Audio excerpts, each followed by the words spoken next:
Have you ever had the feeling that your cat is observing you with an intensity that goes beyond mere curiosity? Or perhaps you've experienced a strange sensation, as if your cat perceives something invisible, something you can't see, something mysterious, maybe even supernatural. Carl Jung, one of the most intriguing minds of the 20th century, once pointed out a hidden truth about cats, a truth that very few have truly understood, even to this day. What Jung had to say about these animals could completely change the way you not only view them, but also how you perceive the unseen forces that shape your psyche and the vast, often misunderstood realm of the collective unconscious. And yes, what you're about to discover may leave you astounded. I invite you to stay with me until the very end because I'm about to reveal 3 hidden symbols that, according to Jung, suggest that a cat is much more than just a pet. In fact, it could be a living embodiment of something profoundly spiritual and psychological in your life. The story begins with one of Jung's patients, who came to him with a troubling confession. For several weeks, he had been having the same dream each night, a black cat sitting silently in the corner of his room, staring at him. The cat never moved, never attacked, and never spoke. It simply gazed at him, night after night, as if it knew something the young man himself could not understand. Most people might dismiss such a dream as nothing more than a strange coincidence or a figment of the imagination, but Jung did not dismiss it. Instead, he fell silent, deep in thought, before responding with a sentence that the young man would never forget. Animals in dreams, especially cats, are living symbols. They represent what we have repressed. They embody our shadow. For Jung, nothing in the unconscious was ever meaningless. Every image, every creature that surfaced in our dreams held a message, a purpose. And when something as powerful as a cat appeared, it wasn't by accident. It was the unconscious trying to speak, trying to warn, trying to illuminate something hidden beneath layers of reason, trauma, or denied emotion. In Jungian psychology, this is called the shadow, the darker side of our personality that we either deny, avoid, or refuse to confront.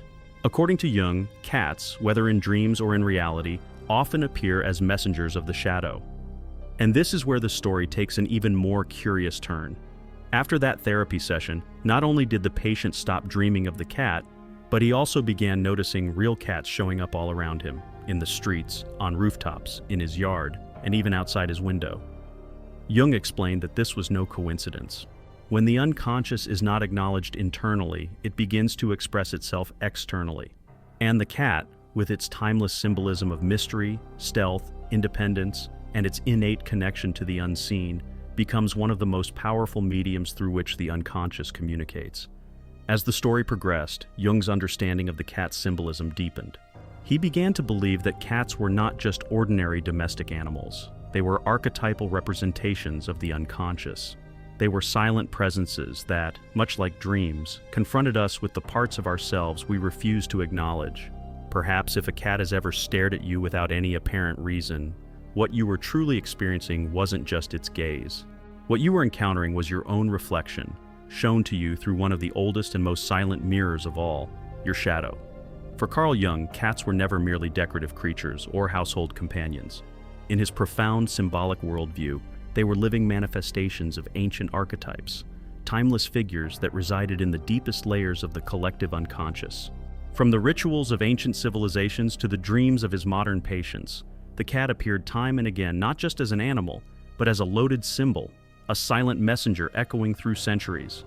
Jung understood that archetypes, those primordial images shared by all humans, manifested themselves in universal symbols. And among them, the cat held a particularly enigmatic place. In ancient Egypt, it was revered as a spiritual guardian and a sacred being. During the Middle Ages, it was feared and associated with witches and the occult. In Eastern cultures, it was viewed as a protector of the soul and the home.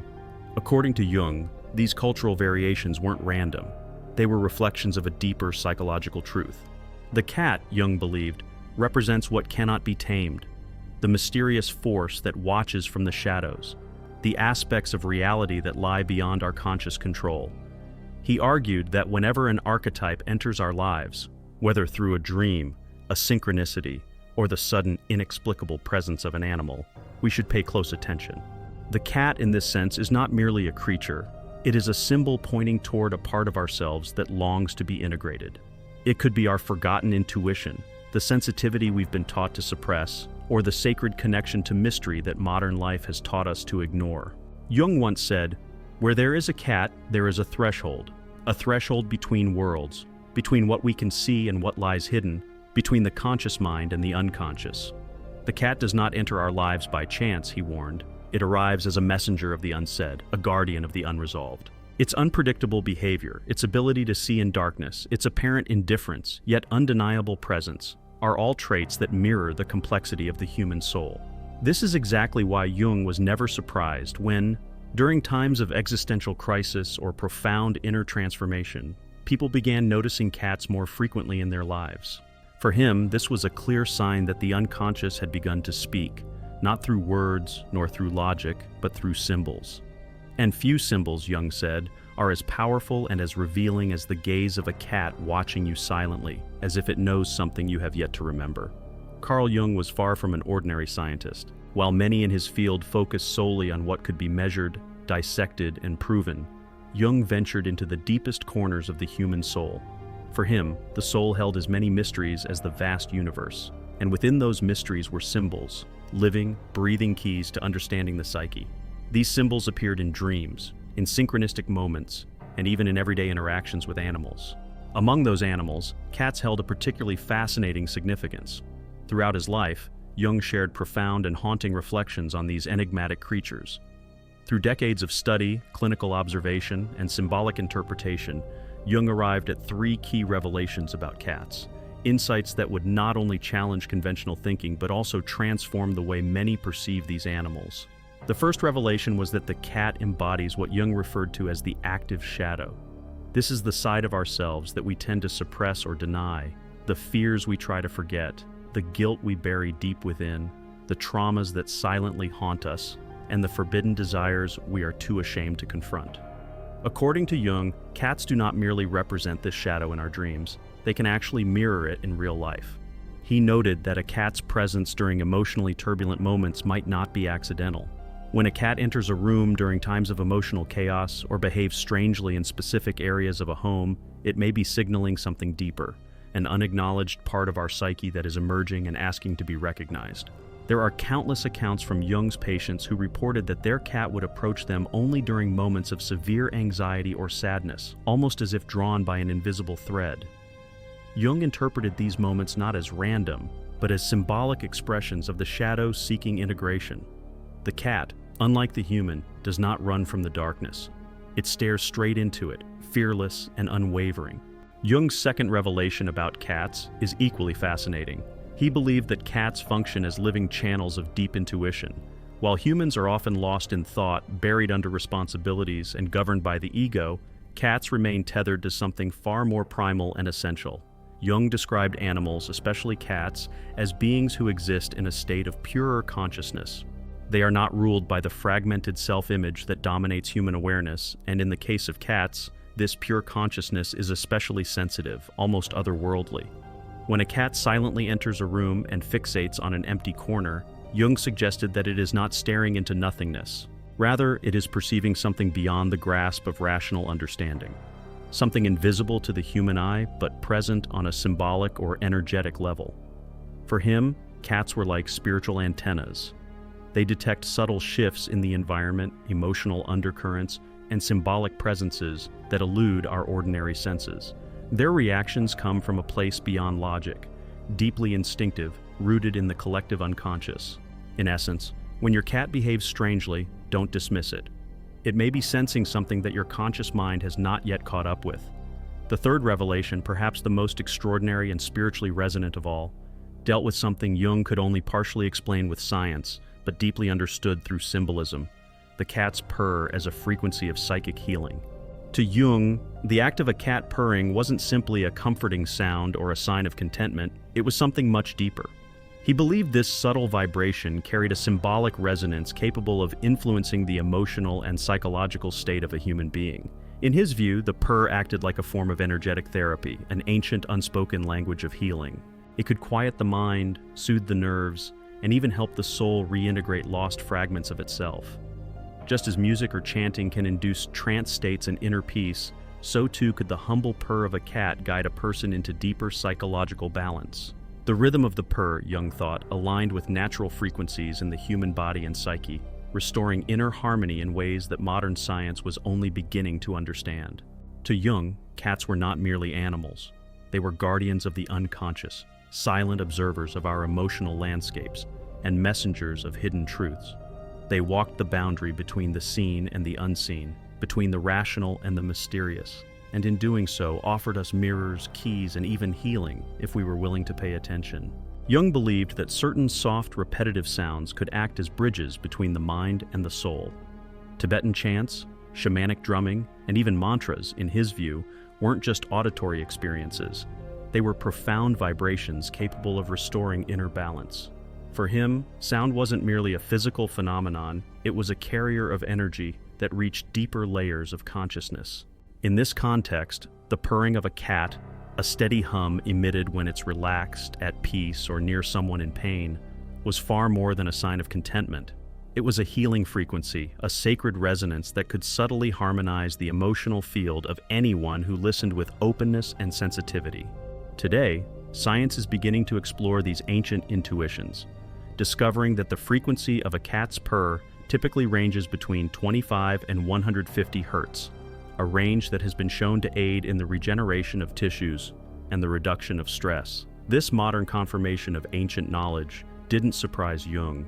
Long before these discoveries, he had already sensed the spiritual essence behind this phenomenon. For him, the purr was like a silent prayer, a vibration that originated not from the cat's body, but from its soul. It was a frequency that bypassed logic and reason, speaking directly to the hidden layers of the psyche, to the very depths of the human spirit.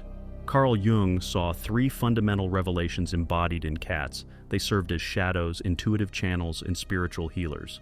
Their presence was not something casual or mundane, but a meaningful encounter with something far greater. For him, every cat that entered a person's life was a living symbol of the mystery that resides within each of us, a silent mirror that guides, confronts, and sometimes even heals us. Their appearance, far from being mere coincidence, was a form of dialogue between the visible and the invisible, a quiet invitation to self-exploration and introspection. Perhaps this is why, when a cat stares at you from a dark corner in complete silence, it is not just looking at what's in front of you, it is seeing something within you. For Carl Jung, knowledge was meaningless unless it could be lived. Symbolic revelations, no matter how profound, had to be integrated into daily life, and animals, especially cats, were no exceptions to this principle. In Jung's vision, the symbolic dimension of life was not just a philosophical idea, it was a path to personal transformation. Everything had meaning, and every encounter held the potential to reveal hidden aspects of the soul. If these feline creatures truly embody aspects of our shadow, channel deep intuitions, and emit healing vibrations, then their presence in our homes should not be taken lightly. Jung didn't offer rigid rules, but gentle invitations, ways of seeing more consciously, of interacting with the symbolic richness of life through our relationship with cats. He believed that by paying attention, by engaging with these moments with awareness, we could deepen our connection to the unconscious and accelerate the process of individuation, the journey of becoming whole. One of Jung's first practical suggestions was to observe the cat as a living projection of the unconscious. In analytical psychology, everything around us can mirror internal processes. Just as dreams reveal what we feel without realizing it, the behavior of a cat can be a symbolic expression of our emotional, mental, or spiritual state. If your cat consistently avoids certain rooms in your home, shows sudden discomfort in specific moments, or chooses to sit quietly beside you during times of crisis, it might be sensing energies or emotional undercurrents that you haven't yet acknowledged. Jung emphasized that such observations were not meant to provoke paranoia, but rather awareness. The cat becomes a subtle mirror of the unseen, a barometer of the invisible. It reflects what lies beneath the surface, what we often avoid confronting in ourselves. A second practical recommendation from Jung was to keep a symbolic behavior journal. Just as he encouraged his patients to maintain dream journals, Jung also recognized the value in recording coincidences, sensations, and patterns associated with animals, particularly during pivotal moments in life. If you are experiencing a period of grief, anxiety, or personal transformation and your cat begins to behave unusually, this may hold significant meaning. Jung advised writing down these occurrences, correlating them with internal emotions or major life decisions. Over time, such records may reveal patterns and connections between the outer world and your inner landscape, patterns that were previously invisible but now illuminate the intricate dialogue between soul and experience. The third and perhaps most important suggestion from Jung was to treat the cat with symbolic respect, not merely as a pet, but as a companion on the journey toward individuation. Individuation for Jung was the path to becoming a complete self, the integration of all parts of the psyche, including those that we ignore or suppress. If the cat represents our shadow, our intuition, and our healing capacity, then honoring its presence is also a way of honoring those hidden parts of ourselves. To caress a cat with awareness, to allow it to approach when it feels the need, to respect its choice of where to sleep, and to express gratitude for its companionship during times of sadness. These simple actions can become spiritual rituals, acts of inner integration. Jung believed that honoring symbols activates their transformative power. When we dismiss the symbolic, we reduce it to triviality and close ourselves off to its messages. But when we approach it with reverence, we awaken its capacity to teach and heal. This is why Jung advised seeing the cat not as just another animal sharing our home, but as a figure charged with archetypal wisdom, a silent guardian who, if treated with respect, can reveal far more than we might expect. Perhaps, after absorbing all of this, you may begin to look at your cat differently. Because according to Jung, nothing that appears external is truly external. Everything is a reflection of the soul reaching out to remind you of who you are, even if that reminder comes through the mysterious gaze of a feline silently watching you from the shadows. For Carl Jung, nothing that happens in our lives is ever truly random. What many people call coincidence, he understood as synchronicity, meaningful events that occur precisely when the soul is ready to perceive them. These are not accidents, they are signs, mirrors that reflect something deep within us, waiting to be acknowledged. From this perspective, the arrival of a cat in your life can be far more profound than just acquiring a pet. It can be a message, a living symbol placed before you by life, or perhaps by your own unconscious, to awaken something within you, to shift your perception, and to encourage you to look inward with new eyes. Carl Jung believed that everything around us is a projection of our inner world, a reflection of aspects of our psyche that we may not be consciously aware of. So if a cat shows up during a period of emotional turmoil, if it chooses to stay by your side during long, silent nights, or if it gazes at you with a knowing stare, as if it understands exactly what you're going through, don't ignore it. Don't brush it off as just another animal. It might not be that simple. It could be the embodiment of a mystery, a silent messenger from the depths of your own being. Just like our dreams communicate through symbols, cats can become living metaphors. Creatures whose penetrating gaze, mysterious independence, and heightened sensitivity speak volumes about the parts of ourselves we've neglected or hidden away. They confront us with truths we've refused to see. Our repressed emotions, our unresolved fears, our intuitive and sacred essence that we've tried to silence in the noise of modern life. And then, something happens. When you truly stop to observe your cat, not just casually, but with deep presence, something inside you begins to shift. You start to realize that its silences aren't empty, they're full of meaning, that its movements aren't random, they're purposeful, that its presence isn't merely comforting, it's symbolic. You begin to understand that your cat might be guiding you, protecting you, even healing wounds within you that you didn't know existed. Because sometimes, as Jung once said, the soul doesn't shout, it whispers. And one of those whispers may come in the soft, silent form of a cat who crosses your path. Not by chance, but by cosmic design. If you already have a cat, this is your invitation to look at it differently. Ask yourself, what part of me is this creature reflecting? What energy is it picking up? What message is it trying to deliver? Because it might be more than just a companion. It might be a guide, a sentinel, a healer wrapped in fur. And if you don't have a cat, but something about this message resonates deeply within you, maybe it's only a matter of time before this living symbol steps into your life. Because, as Jung said, when the soul needs something, the universe conspires to reveal it, even if it comes in the form of a feline who wasn't invited, yet arrives at precisely the right moment.